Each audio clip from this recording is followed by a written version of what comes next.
In the late 1700s, when the oil empire in West Africa was at the height of its power, there lived a woman whose name whispered through villages like a forbidden song, Queen Moronike, the woman of 100 lovers. Moronike was not born into royalty. She was the daughter of a poor blacksmith in Isean, but from childhood she possessed a kind of beauty that was not only in her face, it was in her voice, her walk, and her mystery. She spoke softly, but when she was 18, people listen. She married an aging nobleman who had 3 wives already. Within a year, that nobleman had built her a mansion, and within 3 years, she had built herself a name that reached the palace of Alafin Abu-Dun himself. One day, she was invited to the royal court to sing at a celebration. Her song, Ayonthi Olohen, moved even the king to tears.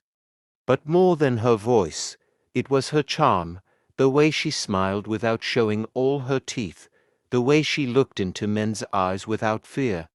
It was said that when Moronike looked at you, you forgot your own name. The king made her one of his favored wives, but Moronike was never content to belong to one man.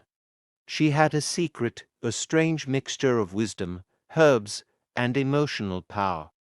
She learned it from her grandmother, a healer, how to mix ocean camwood, honey, and alligator pepper into perfume that enchanted whoever smelled it. Yet, it wasn't just the herbs. Moronike understood the hearts of men, their hunger for attention, their need to feel powerful, and their weakness for admiration. She made every man who entered her chamber feel like he was the only one who truly understood her. By the time she turned 35, Moronike had quietly gathered over 100 men, chiefs, soldiers, traders, even foreign travelers, who served her, loved her, and obeyed her. Some built her houses in their villages, others brought her gold and horses. None of them dared to speak of her to others, for she made each swear an oath of secrecy before her shrine of Oya, the goddess of storms. She ruled her lovers like a queen rules a court, with charm and fear. But her power began to stir jealousy. The king heard rumors, whispers that his beloved wife had too many friends. One night, his guards followed one of her visitors, a young general, into her chambers. He was caught.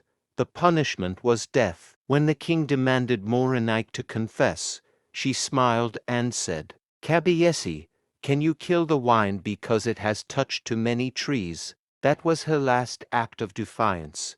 The king ordered her to be banished. But as she left the city, dozens of men followed her into exile, abandoning their wives, their farms, and their fortunes. She settled near the river Osun, where her story became legend. Even long after her death, people said her spirit still whispered to men who were too easily swayed by beauty and praise. In some Yoruba villages, old women still warn their sons, "Beware of the woman who looks into your eyes too." Beware of the woman who looks into your eyes too long. She might be a daughter of Moronike. Kindly like, share, comments and subscribe for more.